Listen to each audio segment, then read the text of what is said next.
let's say you're hiring for a finance role, you're not going to tell them that, hey, by the way, don't use calculator for these things, or don't use Excel formulas, or don't use these macros. The AI is the same way, just think of it as a tool. It's a very powerful tool, but yeah, you use it as much as you want. So one thing that has happened is that our practical exercises, that we use for testing, they've all become more complicated. So now what we ask you to build is 10 times more complex. You will not be able to succeed in that assignment unless if you used AI. Welcome to the Main Branch podcast. This is your host, Chala Kaimaz. Main Branch is a show where I talk to founders and early adopters about building, deploying, and scaling world-class AI startups. My guest today is Arvind Jain, founder and CEO of Glean. So Arvind, you and I have known each other for a number of years now, and I feel super lucky to have been an investor at Glean, at my old firm, seeing you as an amazing leader and epic executor, taking the company to where it is today. I'm super excited to double click and learn from you and learn from your journey. Thanks for joining me. I'm really excited to be here. Thanks, Shala.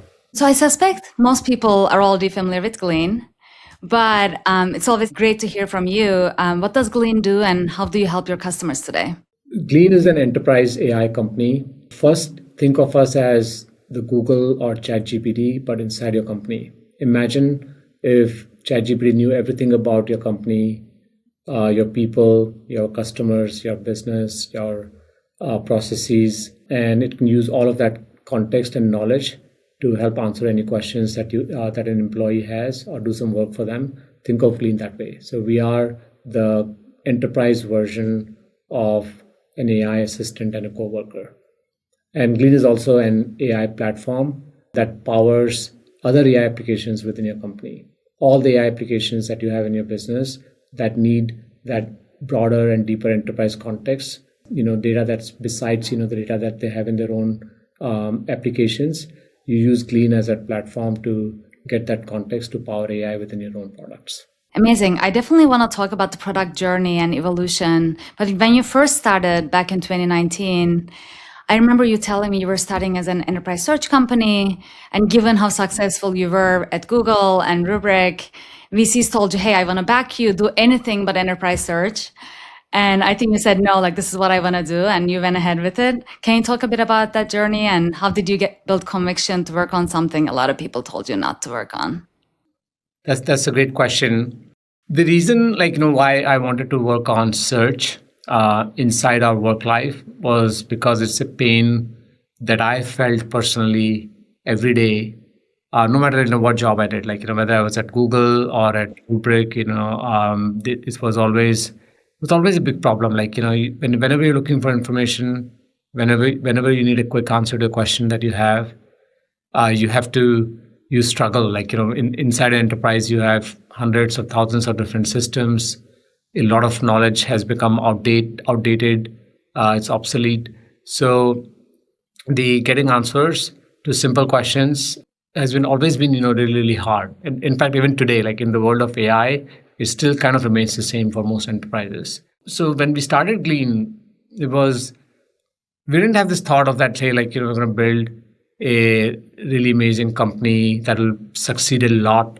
We'll build a huge business. We're not sort of really starting from that mindset. We were starting from the mindset of that, here's this problem and I face it and everybody who I know faces the same problem and it's got to be solved. It's going to improve people's experience. And I think there were studies, that were done which showed that 1/3 of all working time, by knowledge workers is spent just looking for information. So we also knew that it was a big impact problem to work on. Now, the interesting thing is that nobody actually built a successful search product inside businesses before. There were many efforts over decades, but no successful company.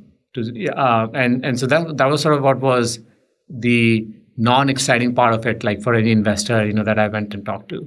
When you see that nobody has succeeded for many years, you start to make some assumptions based on that. And one of the assumptions is that it's probably not a problem worth solving. And so that was sort of what I think I heard a lot as I was planning to raise funds. But my conviction came from just my own experience. And that's actually important. For any entrepreneur, if you have experienced a problem yourself, then you're gonna stick with it. I remember trying some of the earlier search products and they just didn't work, right? So everyone is like, this experience sucks, someone should do this, but this has been tried. And I think there was a couple big acquisitions before Glean, like even a decade ago. But then after they got those companies in, the product basically died. It just didn't work. Why do you think they failed to succeed? And what did you think you were going to do differently and you could make it work? It's kind of like, interesting, like now we're in the modern AI era. So some of these things, that were on our mind like 7 years back, may sort of sound foolish now. But the reason why all search companies in the past failed was because search is a really hard problem to solve. And in the pre-AI era, so like now forget like, all these, great capabilities that models give us. In the pre-AI era, like one of the first things that you need to build a good search product inside an enterprise is you need to actually, you need to be connected to all of your data systems. You need to actually know where the knowledge is, where the information is, so that you can actually then create an index and actually like help people find that information. And just connecting to systems was incredibly complicated in the past because, in the pre-SaaS world, enterprises had these custom applications that they build themselves, or they install applications in their data center, and connecting to those applications is completely bespoke. So you had to like spend, if you go to a large enterprise, you spend like multiple years just trying to even get hold of data. And then once you get hold of data, like there's not enough context that helps you understand like what data is good, what is bad, what is like high quality, what's not, and what's up to date, and versus what has become obsolete. All of those signals are kind of like hard to. In the past, it was very, very hard to actually like get hold of those signals, and nobody bothered to actually really work in such a deep level at those search companies in the past. Those were some of the complexity of the problem was higher. But as we went through some of these technology shifts like SaaS and cloud, and they were big enablers. The fact that we can build super scalable systems in the cloud without spending too much time building systems infrastructure, that's a big enabler because search is a very intensive technology. Similarly, the fact that businesses have standardized on these common SaaS systems, it makes it easy for us to interconnect and get hold of that data. But the biggest enabler was transformers themselves. In 2019, we already had transformers come out in the market. Like nobody was talking about it, but for people in the search domain, like you're talking about like more BERT-like models. Yeah, like BERT models. Those were like a step function change, like in terms of how much you could understand enterprise knowledge and data, and do like search at a more conceptual level as opposed to sort of brittle keyword based search. So these were all big trends, which made us feel like this was the right time to go and solve the problem. I mean, what's really interesting about that is you were using some of those models before the mainstream caught up, and then as you were building the company and the product evolved, a lot has started to happen on the more like ChatGPT came out and has gained a lot more traction in the mainstream. And then, as you mentioned, like earlier, now you have this super successful assistant. It's you have a whole product suite. Can you talk about the product evolution and what was happening in parallel from a technological shift perspective? Yeah. So when we started, our product looked and felt like Google, but inside your work life. You come, you ask questions, we'll surface the right information back to you. You could actually ask in natural language because it was from day one a transformer-based search matching system. So we could understand people's questions in natural language, could understand content also, semantically. So that was one small difference, but otherwise it basically the product looked and felt like Google. But as the models got better, so did our capabilities.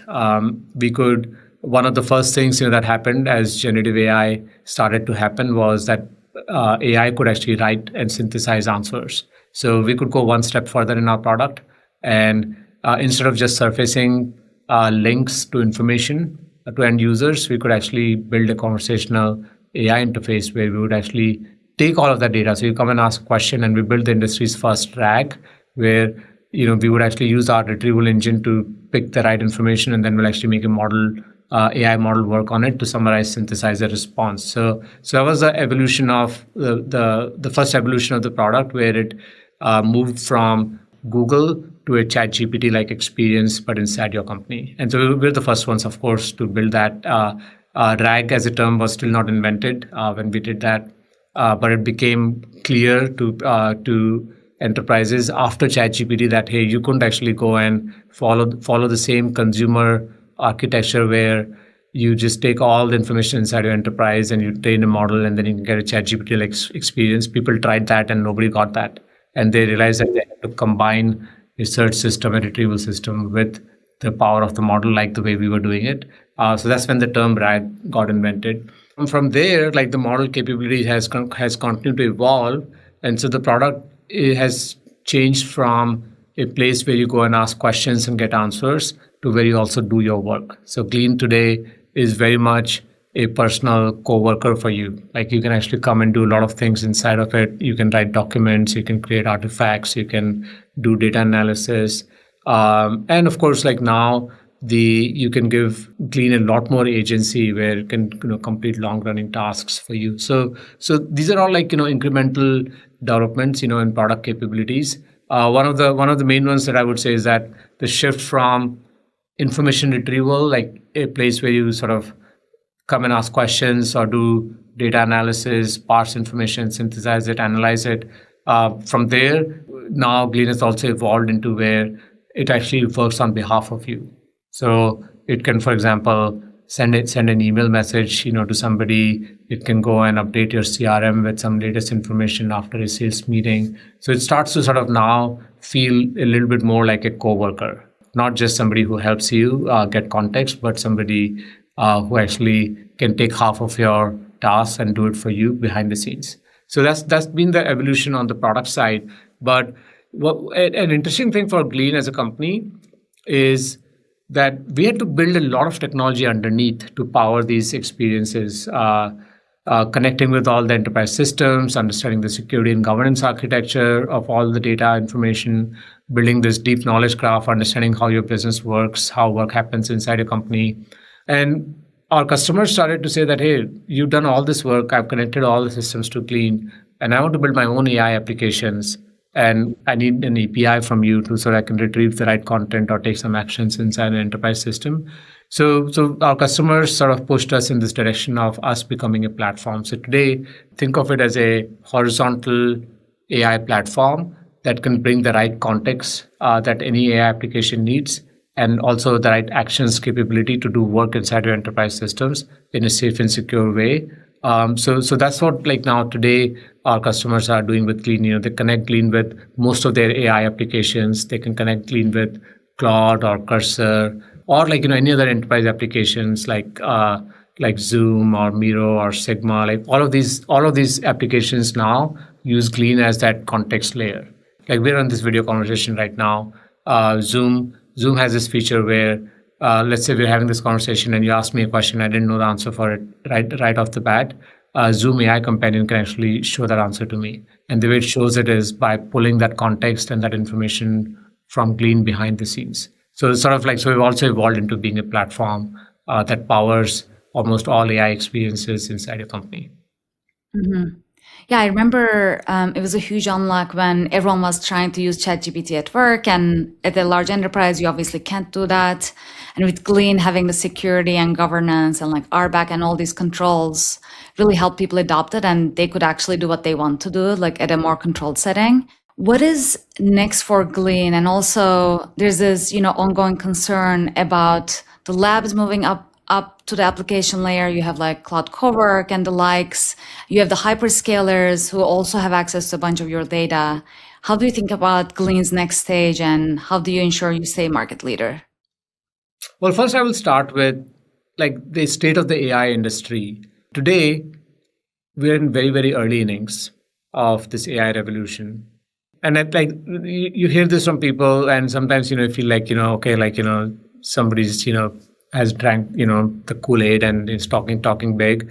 But I think the AI revolution is bigger than like some of the fundamental sort of shifts, like in our human existence, things like industrial revolution, or things like internet. I think, AI is much bigger because it's sort of fundamentally changing sort of the composition of the world in some sense. Like, like for example, when you work, you don't have to work alone anymore. If you're a new grad, just joining the workforce, you still kind of have like, a team of 50 people helping you from day one. Like, you don't have to be the apprentice, you don't have to be the intern. Like, you start with a lot of like knowledge, skills, that come from these AI agents that are at your disposal. So how work happens is all going to fundamentally change in the future. So we're like really, really at the beginning of it. Like, there's hardly any impact that has been made so far in the industry with AI. Like, right now we're in this learning phase. People are learning how to use AI. So when I think about competition, or when I think about like, hey, like how do we survive here? So many people are coming into this space. Like, my first reaction to all of that is that even if we all came together, we became one company, we don't overlap on any products, we all build unique technology, we are still like 100 times short, compared to the demand and like what businesses want from us. Like, there's so much work that needs to get done, and technology companies simply don't have the capacity to deliver. And I'm not talking about hardware capacity, I'm talking about intellectual capacity and like, the ability for us to deliver the right products and experiences. So we're in this super early journey. But at the same time, I think there are, companies have to pick, what their domain is. Like, you don't want to actually be just repeating, what somebody else is doing. So like at Glean, we are very particular about where we innovate, and we want to innovate in areas where others are not. And so when it comes to building these large foundational models, we don't have the resources or the capability to build that, but we don't need to, because we get to partner with the great, with these awesome model companies. We get to use all the technology that they are building and embed that in our product experiences that we create for our customers.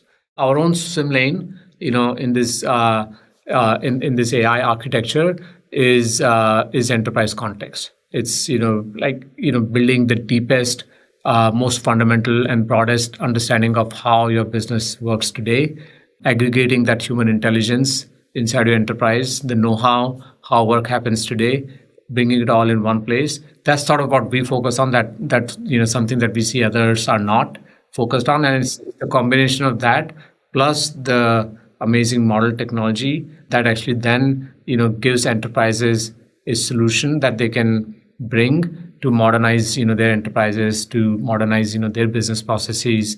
Because remember now, like when you have that enterprise understanding from Glean plus the models, you're not actually having AI start in grade one kind of a thing. Like, it's not starting not knowing anything. It actually is starting at the base layer, which is the current human intelligence of the company. Mm-hmm. It's interesting, or great to hear you talk about this, like rising tide is rising all boats.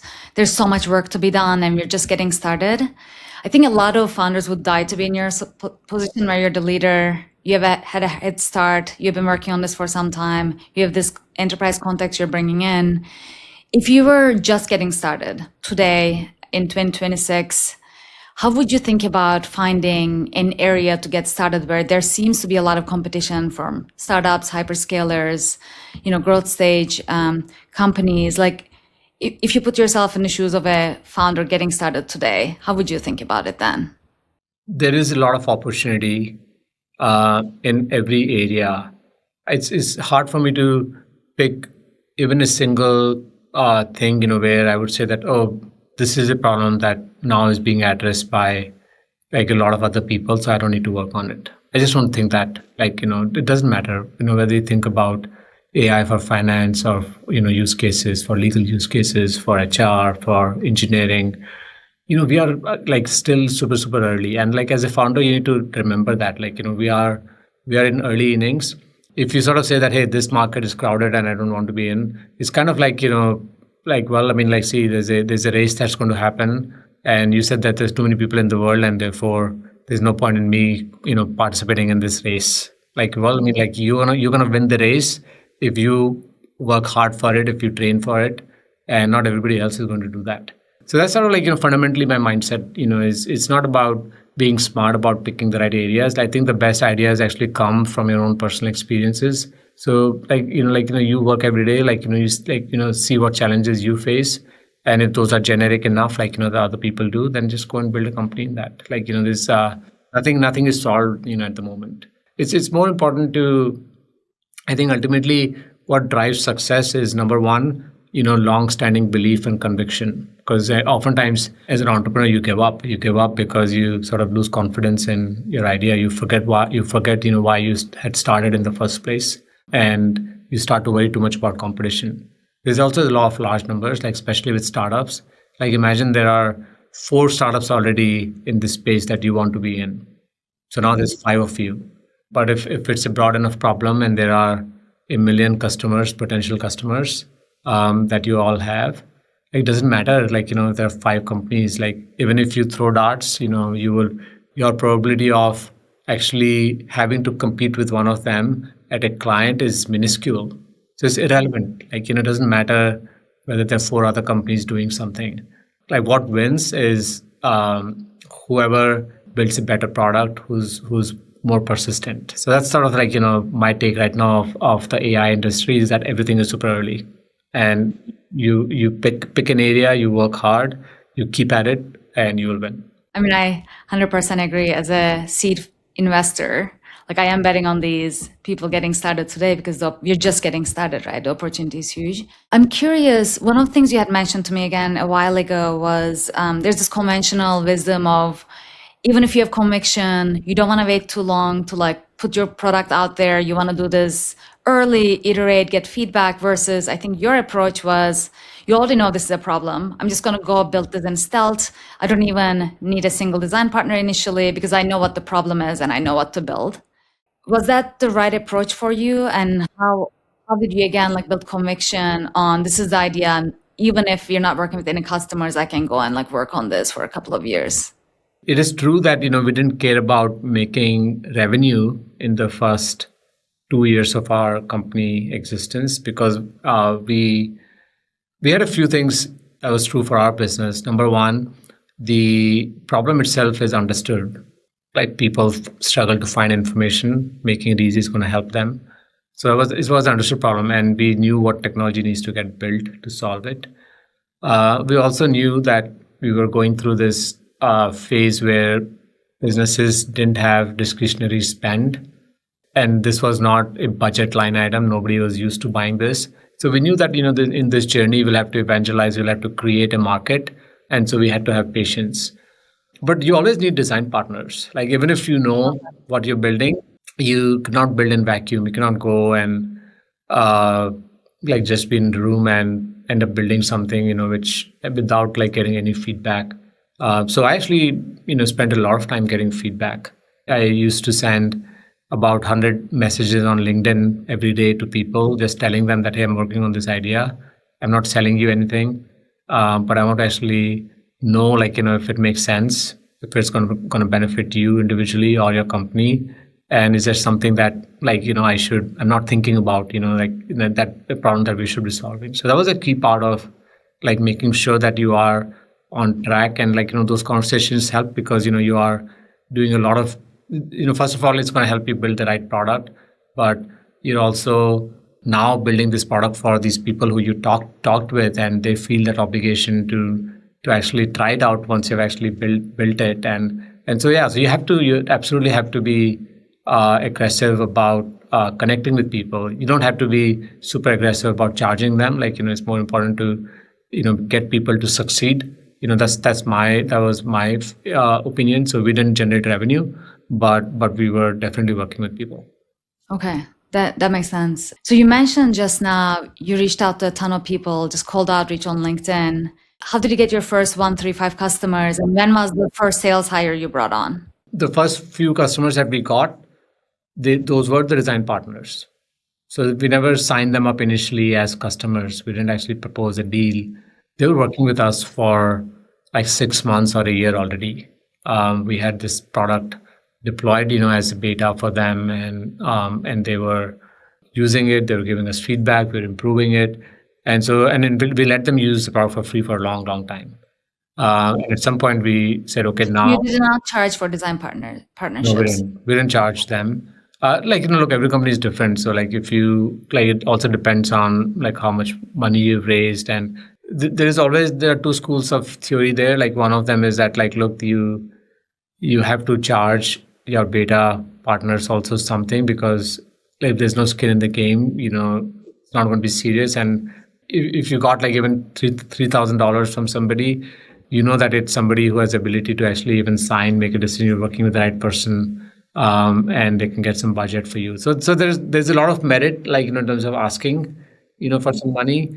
In our case, we didn't, because I think as I described, we were in this deep category creation mode, and that was not the time when people had discretionary budget. The answer is very different today. Every company is very eager to actually play with AI, and they're all ready to pay. So yes, I think today is probably the right thing to actually ask for some sort of commitment from them. But yeah, those are our first few customers, and the journey of finding them was basically, for us, it was via LinkedIn, where I would connect, and in fact I would not connect with people who I knew, because I was more interested in I've been working for a long time. We have a network, and somebody will just buy a product from me just because of a relationship. And then that won't tell me if it was really an important problem to solve for them. And so I wanted to avoid that. And so I would do cold outreach. I was going through this journey, which was also telling me, what our SDRs and salespeople are going to go through, because I wanted to have that direct experience, because they won't have those relationships, that I had. So that's how we started. And I had one more colleague, from our team, from our product team. So it was the two of us who would actually go and try to build this sort of business organically. And then I think we did get about 20 to 30 customers after, and we remember, we are an enterprise kind of sales company. So every customer, is typically a large deal, thousands of people using the product within that company. So I think once we reached that, I think we hired our first salesperson, about 2.5 years into the company. Yeah, and then I think after that, then we started to grow. So, but to answer your question, should founders do the selling to begin with? I think that is important. That makes sense, and you have to make a trade-off. I think I would not say that, hey, up until 1 million, you don't hire a salesperson. Kind of 1 million is a small number. Sometimes you can even say that you do the first $5 million in sales. It all depends on what your business is. But it's good to sort of be in the fight yourself and do that selling, because that will help you effectively then go manage and build the sales organization. If you never did it yourself, then it's it can actually also be risky. You went from 0 to 100 million of ARR in 3 years, and then you doubled it to 200. These are public numbers end of last year. So obviously you have successfully replicated your sales process. What does it look like today, and how do you manage it? Yeah, so now we're a large enterprise sales force. Yeah, I think we published last year, we went from 100 to 250 plus in terms of ARR. So we are a sales-led business. So enterprise sales teams, we are selling, internationally, US still being the primary market, but we sell in Canada, in LATAM, Europe, APAC. It's once we follow the typical journey of building an enterprise sales organization. So we've segmented these teams regionally and by segment, and we sell to strategic product and enterprise. So yeah, nothing. I guess in some sense we're building a mature enterprise sales machine at this point. But there's some interesting things like how we recruit, how we hire, what kind of skills you look for in your new sellers, and how do you run the actual sales process, how much AI plays the role in it. That's sort of a very interesting topic right now. You have to make sure that you're leveraging AI to the maximum possible level, because it can sort of double, triple, 10x the productivity per rep. I'm assuming you're dogfooding Glean excessively internally, but what are other ways you guys are leveraging AI, whether it's with the sales team or other orgs within Glean? Well, so since Glean is a horizontal AI platform, it's connected to all of your enterprise systems. So first, our core product, which is an AI coworker or assistant. And it's a superset of ChatGPT, Claude, Gemini, because you can just go in our product, you can pick what model you want to work on for any given task, and otherwise we'll smartly pick one for you. So that product everybody uses. It's a day-to-day product for them. Like it's like whenever somebody has any questions, whenever somebody needs to create some artifacts, they're using Glean in their day-to-day work. But what's more interesting is that those are all individual productivity sort of use cases. Everybody figures out how to use Glean for their day-to-day work. But there are business processes which are running at scale. For example, enablement. How do we train our salespeople? We have hundreds of these salespeople, and we want to make sure that the product velocity is so high. Yesterday we had our company kickoff, and our head of product was sharing that they were shipping one new product feature every other day. There were more than 100 product feature launches in the last 1 year.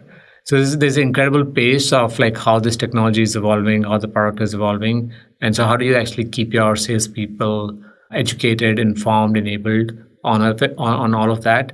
AI is changing everything. You cannot actually follow traditional forms of where there'll be an enablement team that will try to absorb this, wait for documentation to arrive, and then enable the field on it. It has to be continuous. This bite-sized enablement, that happens every day. In fact, the vision, so Glean allows you to do that. Glean allows you to construct quick enablement materials automatically. The way sales teams run, they have agents for all the core parts of their process. For example, there's a prospecting agent that helps them figure out who are the people that they should be reaching out this week and what messages to send to them. There are agents that help them prepare for a meeting before it happens, agents that actually help them do meeting follow-ups. So all these day-to-day processes, and it actually is true across functions. That's I gave you some examples for sales, but think about other teams, like legal teams. One of the key activity is reviewing contracts and NDAs, and so just doing that automatically with agents. For solutions teams, like filling RFPs, all of these time-consuming business processes which are happening at scale. There we don't ask individuals to sort of just prompt Glean assistant and ask them to do that work. Those things we'd actually take care of it proactively through agents that have been built. How do you think about hiring when you want, I'm assuming, every employee to be super users of AI? Has that changed? Has how you hire changed in the last couple of years and what you look for? We've been constantly changing it. Our teams have been doing it also. The AI as a skill, is part of the job requirements. And when I say AI as a skill, it's not that you can go and build and train models. It's just about, can you use AI effectively and automate some of your workflows? So that's in our interview process. In fact, I'm a blocker. I'm the approver. It's supposed to be an agent that automatically reviews a hiring packet and sees are we hiring somebody who's interested in AI, who wants to actually use AI to actually make their jobs easier.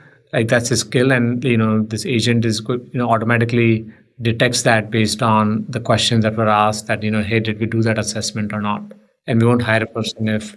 And right now, I'm actually doing it manually for some roles, where I look for that AI aptitude. And by the way, it's just to be clear, there's nothing special about AI. This is a skill which is curiosity and having that sort of mentality to use the great new tools to actually do things differently, thinking outside the box. Those are the skills we're testing for. It's not that we're actually testing for specifically, can you use ChatGPT or not? But the new technology is AI. Therefore, these evaluations are all about how are you using AI effectively to change your work. So one thing I've heard from a couple of people is actually, especially during video interviews, people using AI assist to a level that is borderline potentially cheating. Have you experienced that, and how do you guys filter for it? We actually ask people to use AI in the interview. Okay. So yeah, go ahead and use all the tools. We're still able to test because we know what you'll be doing with AI. And actually, if you know better how to use AI to solve complex problems than us, then even if you cheated, we want you, and because we'll learn from you how to use AI even more. So yeah, so that's not considered cheating anymore. It's a That's tool. the same for every role. Like even if you're hiring an engineer Yeah. versus a salesperson, Yeah, you because it's a tool, it's available to everyone, and go use it. Like for example, in an interview, it's just like I'm going to say a very simple thing. If you go, in an interview and you ask somebody, like let's say you're hiring for a finance role, and you want them to sort of develop some models and all of that. You're not going to tell them that, hey, by the way, don't use calculator for these things, or don't use Excel formulas, or don't use these macros. You want them to use it, you want them to know all of that stuff, right? And so the AI is the same way. Like just think of it as a tool. It's a very powerful tool, but yeah, you use it as much as you want. There is still work to be done, like on top of that, strong capability. So one thing that has happened is that our practical exercises, that we use for testing, they've all become more complicated.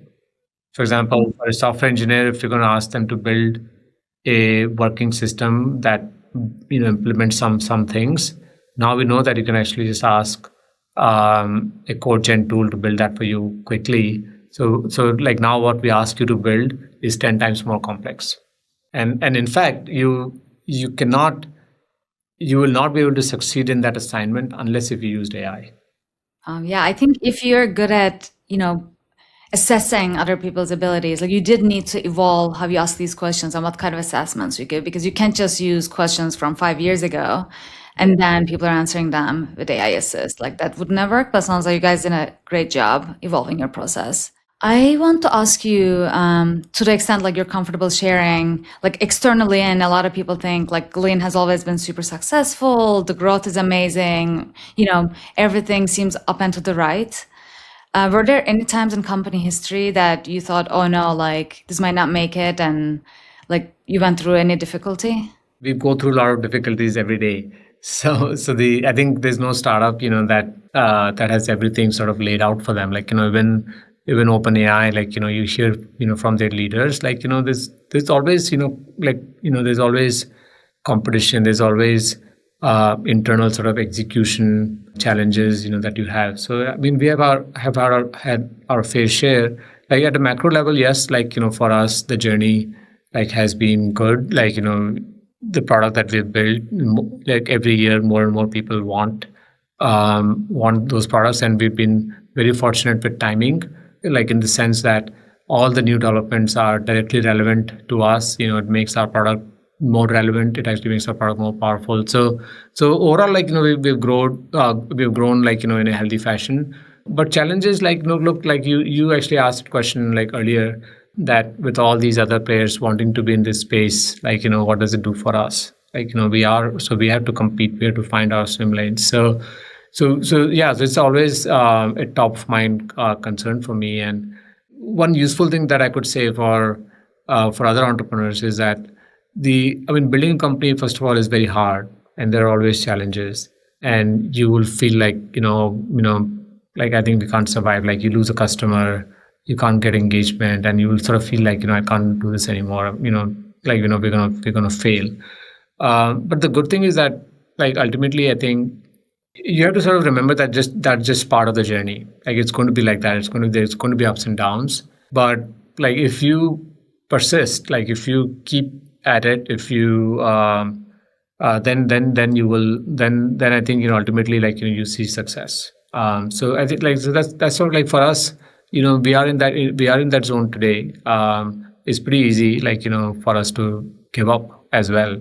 We can say, like, Google has everything more than us, and the strong brand, they have all the relationships, and they want to be in this space, and therefore we should just assume defeat and we can go home. But so we do go through, like, and people feel that, like, we internally, we had a fundamental shift in the market. Like, we were in a market as the only player, the king of the market, which was pretty small. Like, most people didn't really care about that market. To now we have a huge market. Like, every enterprise wants this technology, and then now we have to compete. And so we're going through that transition ourselves. And So yeah, so from a up and down, there's no shortage. What is keeping you going, and what are you most excited about when you think about the next, like, say, 1 or 2 years? Because it's hard to tell what's going to happen in 5, but maybe in the next couple of years, what are you most excited about going forward with Glean and how you're building the company? We're really excited about our mission. Our mission is to expand human potential to do extraordinary work. We think AI is so incredible, and Glean is building this personal companion, this co-worker for every person in their work lives. Our product, like the way to think about it, is your personal companion. It's with you. All times of the day. It listens to every word that you speak. It listens to every word that you hear. It goes with you to the meetings. It knows your career ambitions. It knows your OKRs for the next quarter. It knows what tasks you need to get done this week. It knows who are all the people that you're going to be meeting today. And with all that deep knowledge about you as an individual and knowing like how you like to work, now it's ready to help you. And it basically does majority of your work for you. And it does it proactively.